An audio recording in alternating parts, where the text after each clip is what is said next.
Breaking news చూస్తున్నాం. సినీ నటుడు రాజీవ్ కనకాలకు పోలీసులు నోటీసులు జారీ చేశారు. ఓ ప్లాట్ అమ్మిన వ్యవహారంలో రాజీవ్ కనకాలకు రాచకొండ పోలీసులు నోటీసులు ఇచ్చారు. సినీ నిర్మాత విజయ్ చౌదరికి రాజీవ్ కనకాల ప్లాట్ విక్రయించారు. ఇదే ప్లాట్ను మరో వ్యక్తికి 70 లక్షలకు విజయ్ చౌదరి అమ్మారు. అయితే లేని ప్లాట్ను ఉన్నట్లు చూపి మోసం చేశారని బాధితులు ఆరోపిస్తున్నారు. ఈ నేపథ్యంలో సినీ నిర్మాత విజయ్ చౌదరిపై హయత్ నగర్లో కేసు నమోదు చేశారు పోలీసులు. పెద్దంబరపేట మున్సిపాలిటీ పసుమాముల రెవెన్యూ పరిధిలో రాజీవ్ కనకాలకు చెందిన ప్లాట్ ఉంది. ఇదే ప్లాట్ను విక్రయించారని సమాచారం.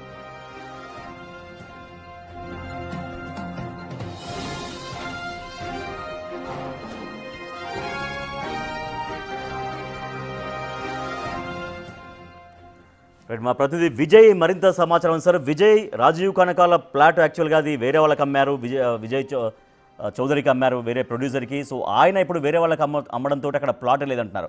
అంటే రాజీవ్ కనకాల విజయ్ చౌదరికి కూడా లేని ప్లాట్ అమ్మారని చెప్తున్నారా? విజయ్ చౌదరి ఇప్పుడు ఎవరైతే ఆయన పైన లేని ప్లాట్ అమ్మారని ఆరోపిస్తున్నారో ఆయన ఆన్సర్ ఏంటి ఇప్పుడు? రాజేష్, అయితే ఇదంతా ఈ వివాదం పెద్దంబరపేట మున్సిపాలిటీలో ఉన్నటువంటి పసుమామిల రెవెన్యూ పరిధిలోని సర్వే నెంబర్ 420 ఒక వెంచర్ లో ఉన్నటువంటి రాజీవ్ కనకాల ప్లాట్ కు సంబంధించినటువంటి వివాదంగా తెలుస్తా ఉంది మనకు. అయితే ప్రధానంగా ఈ యొక్క ప్లాట్ అనేది రాజీవ్ కనకాల పేరు మీద ఉంది మొదట. అయితే ఆయన కొంత ఆర్థిక పరమైనటువంటి విషయాలు కావచ్చు, లేదా అక్కడ నాకు అక్కర్లేదు అనేటువంటి కోణంలో ఆ ప్లాట్ ని అయితే సినీ నిర్మాత విజయ్ చౌదరికి విక్రయించాడు. సో విక్రయించిన తర్వాత విజయ్ చౌదరి ఆ ప్లాట్ లో ఉన్నటువంటి కొంత భాగాన్ని, అంటే సుమారుగా సగాన్ని ఇంకొక వేరే వ్యక్తికి, ఒక థర్డ్ పర్సన్ కి విక్రయించాడు. సో ఆ థర్డ్ పర్సన్ కి సేల్ చేసినప్పుడు అది సుమారుగా 70 లక్షల విలువైనటువంటి ప్లాట్ లో కొంత భాగాన్ని విజయ్ చౌదరి వేరే వాళ్ళకి అమ్మినప్పుడు, అయితే ఆ లేని ప్లాట్లని అక్కడ ఉన్నట్లుగా చూపి తమని మోసం చేశారని చెప్పేసి బాధితులు ఆరోపించారు. ఈ మేరకు అటు విజయ్ చౌదరి పైన హయత్ నగర్ పోలీసులు అయితే ఇప్పటికే కేసును కూడా నమోదు చేశారు. ఇటు రాచకొండ పోలీసులు ఈ సినీ నటుడు రాజీవ్ కనకాలకు కూడా ఈ ప్లాట్ విషయంలో, ప్లాట్ అందినటువంటి వ్యవహారంలో నోటీసులను కూడా జారీ చేశారు. అంటే అసలు మీరు ప్లాట్ మొత్తం ఎంత విజయ్ చౌదరికి అమ్మారో, ఆ విజయ్ చౌదరి ఎంత మొత్తంలో మీ వద్ద నుంచి ఆ ప్లాట్ తీసుకున్నాడు, విజయ్ చౌదరి ఎంత మీకు డబ్బులు చెల్లించాడనేటువంటి కోణంలో కూడా పోలీసులు అయితే విచారణ చేపట్టినట్టుగా తెలుస్తా ఉంది. అసలు ఆ 421 సర్వే నెంబర్ లో ఉన్నటువంటి ఏ అయితే వెంచర్ ఉందో ఆ వెంచర్ లో ఉన్నటువంటి రాజీవ్ కనకాలకు సంబంధించినటువంటి ప్లాట్ లో మిగతా వారు ఎవరైనా ఉన్నారా, లేకపోతే అసలు రాజీవ్ కనకాలదైనా ఆ ప్లాటు అన్నటువంటి కోణంలో కూడా పోలీసులు అయితే దర్యాప్తు చేస్తా ఉన్నారు. ముఖ్యంగా రాజీవ్ కనకాల అమ్మినప్పుడు ఉన్నటువంటి ఆ సర్వే నెంబర్ ఉన్నటువంటి ప్లాటు విజయ్ చౌదరి వేరే వాళ్ళకి అమ్మినప్పుడు మాత్రం ఎందుకు లేదన్నటువంటి కోణంలో కూడా పోలీసులు అయితే విచారణ జరుపుతా ఉన్నారు. ముఖ్యంగా విజయ్ చౌదరి కొంత భాగాన్ని మాత్రమే ప్లాట్ ని విక్రయించినట్టుగా తెలుస్తుంది. అంటే 421 లో ఉన్నటువంటి సర్వే నెంబర్ లో రాజీవ్ కనకాల నుంచి తాను కొన్నటువంటి ప్లాట్ లో కొంత భాగం తాను ఉంచుకుని ఇంకొక సగ భాగాన్ని ఇతరులకు విజయ్ అయితే ఇప్పుడు విజయ్ చౌదరి దగ్గర ఎవరైతే కొన్నారో వాళ్ళు ఏమంటున్నారు? విజయ్ చౌదరి లేని ప్లాట్ మాకు అమ్మాడని చెప్తున్నారు. మరి విజయ్ చౌదరి ఏమంటున్నారు? అంటే రాజీవ్ కనకాల నన్ను ఫ్రాడ్ చేశారని చెప్తున్నారా? రాజీవ్ కనకాల అమ్మినప్పుడు నిజంగా మరి ప్లాట్ లేదా, లేకపోతే అది ఎట్లా ట్రాన్సాక్షన్ జరిగింది అన్ని చూసుకున్న తర్వాతనే కదా కొనుక్కునేది? సో రిజిస్ట్రేషన్ జరగాలన్నా కూడా అంత ప్లాట్ అనేది సరిగ్గా ఉంటేనే రిజిస్ట్రేషన్ అవుతుంది. సో మరి విజయ్ చౌదరి ఏం చెప్తున్నారు ఇప్పుడు? సో ఎవరైతే బాధితులు ఆరోపిస్తున్నారో మరి అయితే విజయ్ చౌదరి గాని రాజీవ్ కనకాల గాని ఎక్కడ కూడా అధికారికంగా అయితే స్పందించలేదు.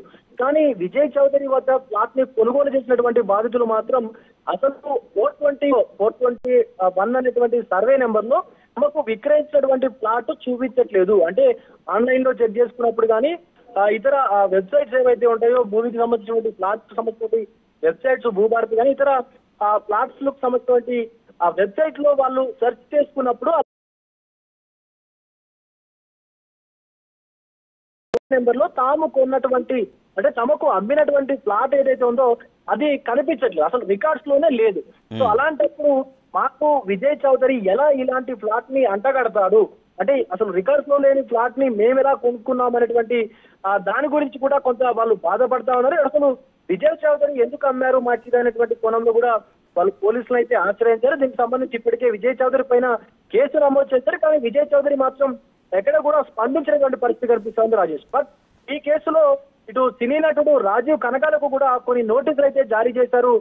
హయత్ నగర్ అంటే రాచకొండ కమిషనరేట్ పరిధిలో ఉన్నటువంటి పోలీసులు అయితే అసలు ఆ ల్యాండ్ ను మీరు ఎప్పుడు కొనుగోలు చేశారు, విజయ్ చౌదరికి అమ్మినప్పుడు 421 సర్వే నెంబర్ లో కలిగినటువంటి ప్లాటు మరి విజయ్ చౌదరి ఇతరులకు ఆ ప్లాట్ లో కొంత భాగం అమ్మినప్పుడు దాంట్లోనే అంటే 421A లేదా 421B ఇలా ఒక సబ్ నెంబర్ వస్తుంది. కానీ అలాంటి నెంబర్ లేకుండా ఓన్లీ ఒక్క నెంబర్ మీద 2 ప్లాట్లు ఎలా ఉంటాయనేటువంటి కోణంలో కూడా పోలీసులు అయితే విచారణ జరుపుతున్నటువంటి పరిస్థితి కనిపిస్తోంది Rajesh. Right, thank you Vijay. ఇక ప్లాట్ అమ్మడం విషయంలో రాజీవ్ కనకాలకు నోటీసులు ఇచ్చారు పోలీసులు. హయత్ నగర్ పిఎస్లో కంప్లైంట్ నమోదైంది. అయితే విజయ్ చౌదరి యాక్చువల్ రాజీవ్ కనకాల ప్లాట్ అయితే రాజీవ్ కనకాల విజయ్ చౌదరికి తన ప్లాట్ అమ్మేశారు. అయితే విజయ్ చౌదరి వేరే వాళ్ళకు ప్లాట్ అమ్మడంతో అక్కడ విజయ్ చౌదరి అసలు ప్లాటే లేదు అక్కడ, కానీ మాకు అంటగట్టారు, మమ్మల్ని మోసం చేశారంటూ వాళ్ళు విజయ్ చౌదరి పైన వాళ్ళు ఆరోపిస్తున్నారు. సో మరి దీంతో విజయ్ చౌదరికి అమ్మినటువంటి ఎవరు వ్యక్తి అంటే రాజీవ్ కనకాల. సో రాజీవ్ కనకాలకు కూడా పోలీసులు అయితే నోటీసులు జారీ చేశారు. సో మరి దీనిపైన ఎటువంటి అవుట్కమ్ వస్తుందో చూడాలి.